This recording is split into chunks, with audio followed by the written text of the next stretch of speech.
Olá, você que está aí se preparando para o concurso na área da educação do município de Votorantim. Tudo bem com vocês? Hoje eu trouxe para vocês a Pedagogia da Autonomia, saberes necessários à prática educativa, escrita pelo Paulo Freire.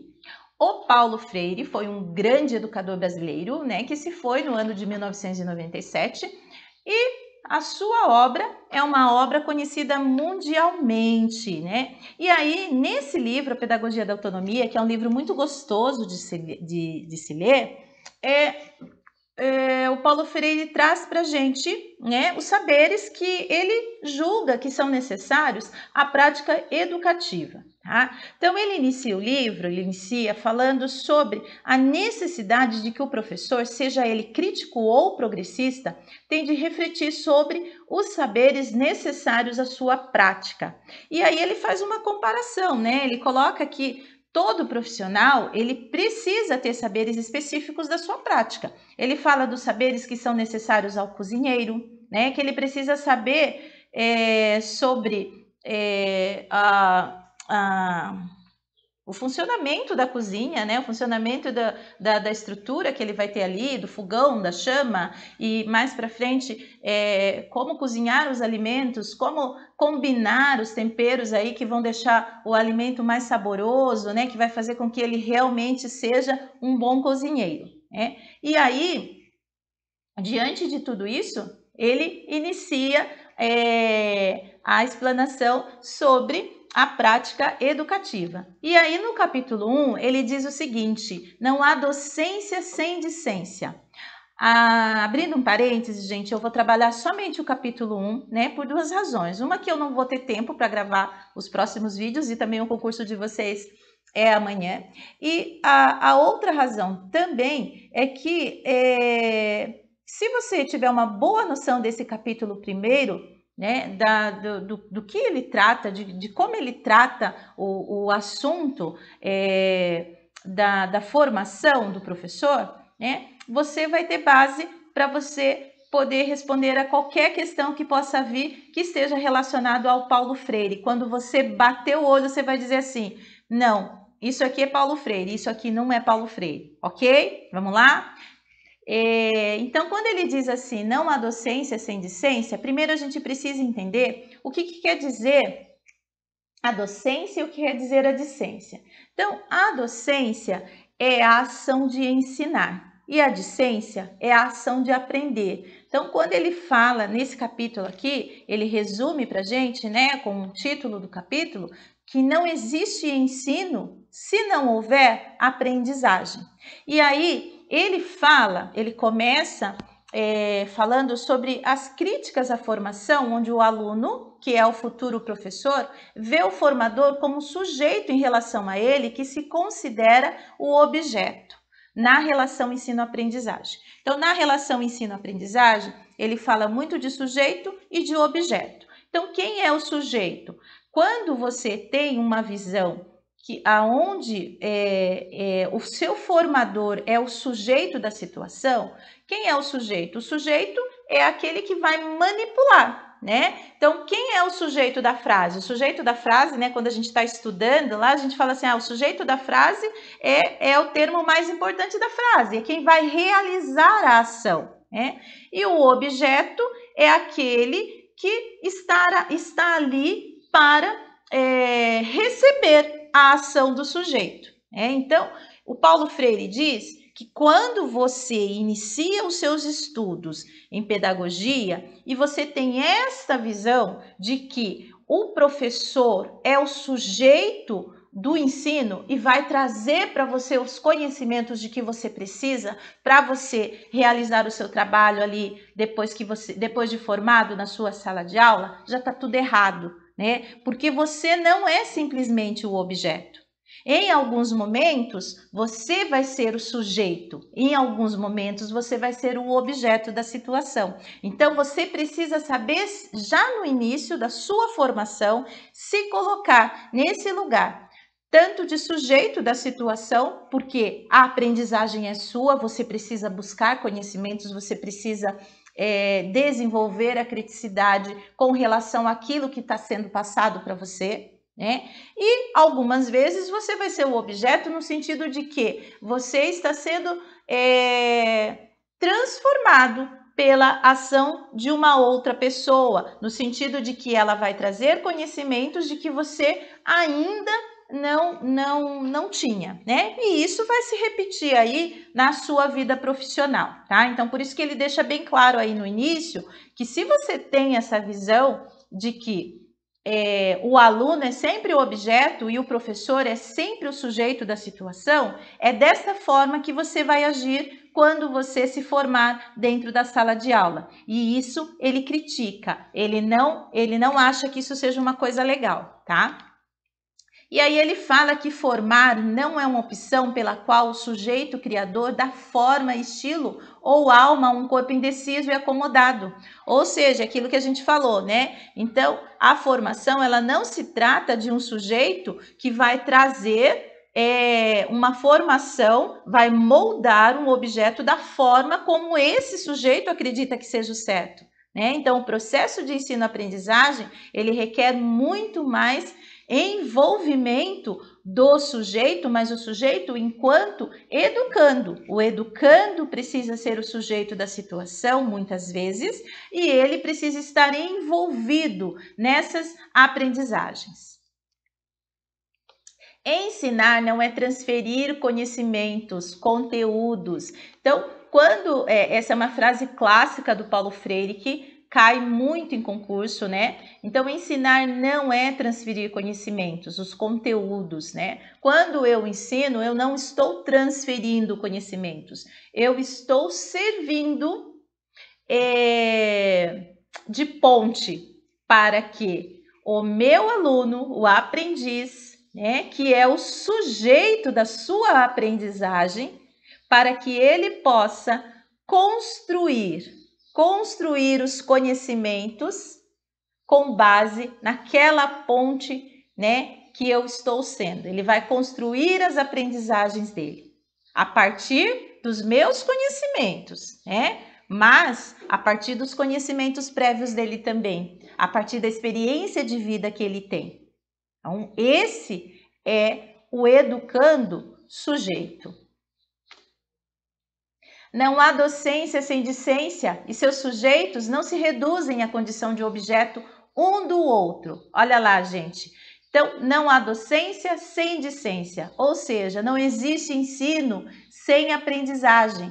Se eu estou ensinando e os meus alunos não estão aprendendo, então eu estou fazendo qualquer outra coisa, menos ensinando. Tá? E o sujeito não se reduz à condição de objeto um do outro, ou seja, o meu educando não está ali na condição de objeto para ser transformado por mim. Não, né? Eu vou servir de ponte, eu vou conduzir o processo de ensino e aprendizagem, mas o aluno, o meu educando, ele precisa em muitos momentos ser o sujeito da situação, o sujeito da sua aprendizagem. E eu preciso proporcionar, eu preciso ensinar isso a ele. Quem ensina, aprende ao ensinar. E quem aprende, ensina ao aprender. E justamente isso corrobora com tudo isso que a gente está dizendo, né? Quem ensina, aprende ao ensinar. Então, eu não sou o detentor de todas as verdades absolutas, né? Eu tenho aí, com relação ao meu educando, ao meu aluno, mais conhecimento, porque eu tenho mais experiência de vida, porque eu tenho uma formação para isso, mas isso não significa que no processo de ensino-aprendizagem eu vou só ensinar e o meu aluno só vai aprender, né? Então, quem ensina, aprende ao ensinar. E quem aprende, ensina ao aprender. Muito verdadeiro isso. E o Paulo Freire faz uma crítica, né? Ele critica em toda a sua obra, né, a educação bancária. E aí, a gente ouve muito falar em educação bancária, mas muitas vezes a gente não sabe qual é o significado, né? O que ele quis dizer, o que ele quer dizer com a educação bancária. Então, o Paulo Freire, quando ele usa esse termo, né, educação bancária, tão conhecido, né? Que quando a gente fala em educação bancária, a gente já lembra do Paulo Freire. Ele faz uma analogia com o termo bancário, tá? o que significa que o professor vê o aluno como um banco, uma instituição financeira, né? O banco, no qual o professor ele vê ainda o aluno como um cofre vazio, aonde ele vai depositar os conhecimentos do professor, né? E aí o aluno vai se enriquecer desse conhecimento que o professor trouxe. Essa é a tradução para educação bancária. Esse é o significado de educação bancária. É como se o aluno fosse um cofre vazio e eu, enquanto professor, que detenho a verdade, detenho os saberes, detenho o conhecimento, vou encher esse aluno com os meus conhecimentos. E aí ele vai me devolver tudo aquilo que eu ensinei da forma como eu ensinei. Então, ele critica esse tipo de educação. O 1.1, né, a primeira dessas reflexões, diz o seguinte: ensinar exige rigorosidade metódica. E o que seria essa rigorosidade metódica? Ele diz que ensinar não se esgota no tratamento do objeto ou do conteúdo. Então, quando eu vou ensinar geografia e eu vou falar dos estados brasileiros, eu não posso simplesmente falar, olha, o Brasil tem 26 estados, tem 5 regiões, né? Eu preciso me aprofundar, né, nesses estados, eu preciso me aprofundar como as pessoas que vivem nesses lugares, né, como elas vivem, qual é a cultura das pessoas, né? Então, é um tratamento mais aprofundado das coisas, tá? Dos conteúdos, né? E aí, nesse alongamento, né, nesse aprofundamento, eu vou desenvolver no meu aluno essa capacidade e essa condição que ele vai ter de aprender com criticidade. Então, ele vai desenvolver sobre aquele conteúdo, o olhar dele sobre aquele conteúdo, a respeito das coisas que eu estou explicando para ele. Não como coisas de um outro mundo, mas como saberes que fazem parte do mundo dele, né? E do país onde ele vive, da cultura dele, de diferentes culturas dentro do país onde ele vive. Então, ele precisa ter essa criticidade, ele precisa compreender isso. E aí, tudo isso, a partir dessa compreensão, a partir dessa criticidade, ele vai desenvolver aí o respeito pelo outro, né? Então, Paulo Freire fala muito disso também, dessa questão do respeitar, dessa questão da criticidade, né? Do respeito ao outro, da autenticidade. Então, ele fala muito disso no livro todo, no texto todo. Tá bom? E essa rigorosidade metódica, ele também fala que não pode ser um ensino espontaneista, né? Eu preciso saber aonde eu quero chegar. E para saber aonde eu quero chegar, é lógico que eu preciso ter uma prática planejada, ter uma prática onde eu tenha o hábito de refletir sobre aquilo que eu estou fazendo. Não é fazer o planejamento, passar, né, desenvolver, ministrar a minha aula, fazer avaliação. Não é assim, né? Eu preciso refletir sobre a minha prática, né? Após eu planejar, após eu ministrar a minha aula, eu preciso ter a reflexão sobre se aquilo que eu trouxe para o meu aluno é suficiente, se eu preciso trazer mais, né? Se a forma como eu estou desenvolvendo com eles aquele assunto, se é a mesma forma adequada, se tem outras formas para que eu possa desenvolver, para atingir mais alunos de uma outra forma, que às vezes o aluno não aprende do jeito que eu ensino, então eu preciso melhorar essa minha forma de ensinar para que o aluno possa realmente compreender. Então, está tudo envolvido aí. E aí, quando ele fala no metódico, né, nessa rigorosidade metódica, ele está falando que eu preciso fazer isso a partir de algum método, né, que eu preciso partir de alguma coisa. Eu não posso ter uma prática espontaneísta, onde eu não sei o que eu estou fazendo, onde eu não sei qual é o método que eu uso, né? E aonde eu apenas retiro algumas atividades da internet disso, daquilo, mas eu não sei para onde eu quero ir. Então, isso é uma prática espontaneísta. No segundo ponto, ele diz que ensinar exige pesquisa. Não há ensino sem pesquisa e não há pesquisa sem ensino. Então, ele tanto para o professor quanto para o aluno, né? O professor precisa ter essa curiosidade de ir atrás, de buscar, né? E o aluno também precisa ter essa curiosidade de desenvolver, de ir atrás, de buscar mais conhecimento, de ver se é realmente aquilo, de desenvolver o seu pensamento crítico a partir daquele conteúdo que foi trazido, que foi ensinado ali na escola. Então, tudo isso está relacionado com esse ensinar exige pesquisa. Ensinar exige o respeito aos saberes do educando. Relacionar os saberes dos alunos com os conteúdos.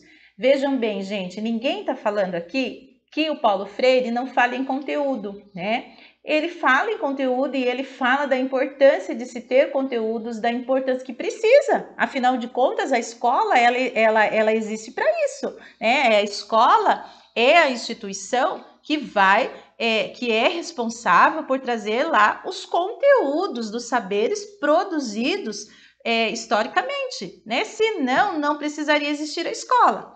Mas o que ele está dizendo é que esses saberes, eles precisam fazer sentido para os alunos. E para fazer sentido para os alunos, nada mais mais inteligente do que usar os saberes do aluno como base para esses conteúdos, né? Então,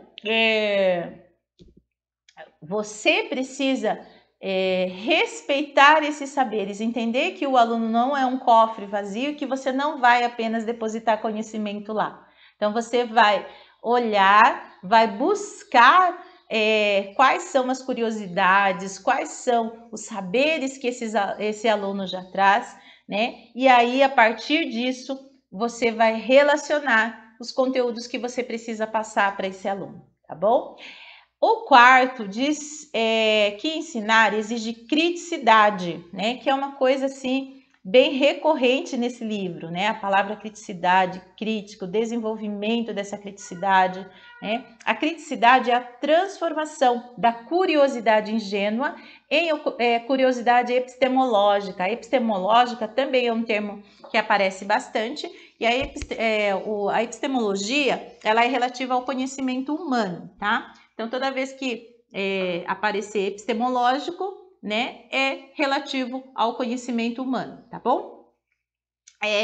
Então, essa criticidade, ela precisa ser ele fala assim que todas as crianças, né, todas as pessoas, o ser humano, ele nasce curioso, mas nós temos uma curiosidade ingênua, né? E aí essa curiosidade ingênua, ela precisa ser transformada, né, em curiosidade crítica. Ela precisa ter a criticidade para daí eu entender como se desenvolve o conhecimento no ser humano, né? Como é que o meu conhecimento ele vai fazer com que eu possa ter uma transformação na minha vida. Para isso, eu preciso dessa criticidade, tá?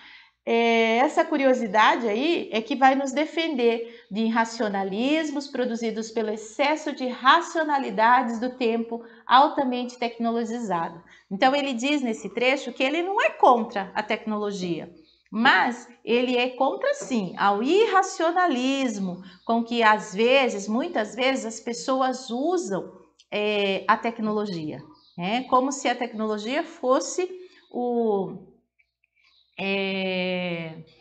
a cura para todos os males, né? E não é dessa forma, e a gente sabe que não é. E vejam, né, que um livro tão antigo, né, escrito há tanto tempo, ele traz questões assim que são bem pertinentes às situações do nosso dia, né? Da nossa realidade hoje, tá? Uma outra questão, ele fala no quinto aí, né? Ele fala sobre ensinar exige estética e ética. E se respeita a natureza do ser humano. Quando você respeita a ética e a estética do ser humano, né? E você respeita a natureza do ser humano. O ensino dos conteúdos não pode dar-se alheio à formação moral do educando. O ser humano se torna ético quando é capaz de comparar, de valorar, de intervir, de escolher, de decidir, de romper, né? De escolher mesmo, de fazer as suas escolhas. Então, isso faz parte da ética, isso faz parte da boniteza que ele fala, né, do ensino, né? E não você engessar, né? Mas você precisa educar o seu aluno para essa criticidade, né? Para que ele tenha essa capacidade de olhar, de comparar, de valorar, de saber o que é bom e o que não é bom, né? O que é certo e o que não é certo, né? E é bem isso que ele traz dentro desse item aí, ensinar e exigir estética e ética. Aí no ponto 6, ele traz assim, ensinar exige a corporificação das palavras pelo exemplo. Então ele meio que dá uma casada aí entre a ética e a estética, e aí ele fala dessa questão do exemplo, né? O que sabe aquela pessoa que diz assim, olha, faça o que eu digo, mas não faça o que eu faço. Então essa pessoa, para o Paulo Freire, ela pensa errado, né? Porque não existe, não pode, ou melhor dizendo, não pode existir essa diferença entre aquilo que eu penso e aquilo que eu falo, e aquilo que eu faço, né? A minha ação. Então esses dois, o meu pensar e o meu agir, eles não podem estar diferentes, eles não podem ser inconsistentes, né? Eu preciso ter eles precisam andar paralelamente, né? Aquilo que eu penso e aquilo que eu falo, né? Ele precisa ser traduzido na minha ação e vice-versa. A minha ação, ela se traduz naquilo que eu falo e naquilo que eu penso, tá? Ensinar exige risco, aceitação do novo e rejeição a qualquer forma de discriminação. É uma marca bem importante, né, nos ensinamentos do Paulo Freire, essa questão da não discriminação, né? Que aí ele diz aqui que é próprio do pensar certo a disponibilidade ao risco. Então, quando a gente pensa certo, né? A gente está sempre buscando. E quando a gente busca coisas novas, né? E ele fala que essa busca a coisas novas, ela não pode ser simplesmente buscar o novo pelo novo, né? E nem tampouco deixar de usar o velho só porque ele ficou velho na questão questão cronológica, né? Mas sim, eu preciso buscar coisas novas porque eu tenho novos desafios que de repente a forma de eu agir até agora, ela não acompanha e não dá mais conta dos desafios que eu tenho hoje. Entendem? Então, eu preciso entender que o novo, ele não é perfeito porque ele é novo. E que nem o velho é imperfeito porque é velho. Não pode ser o cronológico apenas, né? O critério para eu não usar mais o velho, ele não pode ser de cronológico, não pode ser assim, porque já passou muito tempo, né? Eu venho há muito tempo usando isso, então eu vou parar de usar isso e vou começar a usar aquilo que é novo porque é novo, né? Pensar certo é rejeitar qualquer forma de discriminação também. Então, e aí ele vai falar de vários tipos de discriminação, né? Discriminação de raça, de cor, de religião, né? E aí a gente já tem uma boa base com relação a isso, né? No 1.8, ensinar exige reflexão crítica sobre a prática docente crítica implicante no pensar certo envolve um movimento dinâmico, dialético entre o fazer e o pensar sobre o fazer. Na forma permanente dos professores, o momento fundamental é o da reflexão crítica sobre a prática, superação da ingenuidade pela rigorosidade. Então, superar essa ingenuidade, esse básico que tem em mim, pela rigorosidade, né, pelas novas aprendizagens, e que eu vou transformar essas novas aprendizagens em aprendizagens, em saberes, né, que eu vou utilizar, e eu vou utilizar de forma crítica. É isso que ele diz aí nesse trecho, tá? Ensinar exige o reconhecimento e assunção da identidade cultural. Uma das tarefas mais importantes da prática educativa crítica é proporcionar o assumir-se, a assunção de si mesmo, dizer eu sou assim, eu me assumo como eu sou, não significa a exclusão dos outros, né? Então ele coloca isso e eu acho muito legal. Não é porque eu sou assim que todo mundo precisa ser daquele jeito ou que todo mundo que é diferente de mim está errado, né? Então aí a gente traz muito o respeito, né, pelo outro, né? O se colocar no lugar do outro. E isso é muito interessante. Então, gente, olha, finalizando aqui, né, os 9 itens, né, que ele traz nesse primeiro capítulo, de que não há docência sem discência. Os outros capítulos, ele vai dar continuidade, né, à formação, aos saberes, né, necessários, à formação profissional. Ele vai falar do ensinar não é transferir conhecimento, que a gente já falou um pouquinho sobre isso lá no início do livro, né? E no último capítulo, ele fala sobre... ele diz que ensinar é uma especificidade humana.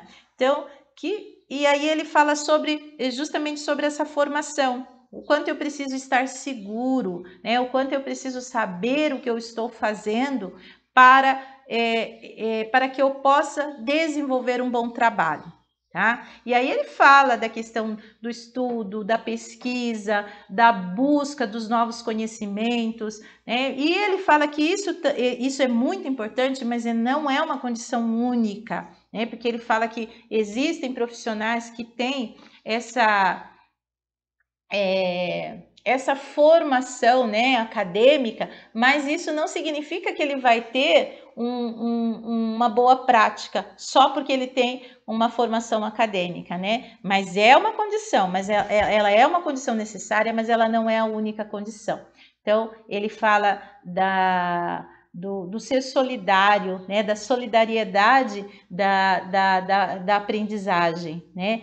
Da busca cada vez maior por você atingir mais pessoas, né? Então é aí que está a solidariedade, você ser solidário com o outro, né?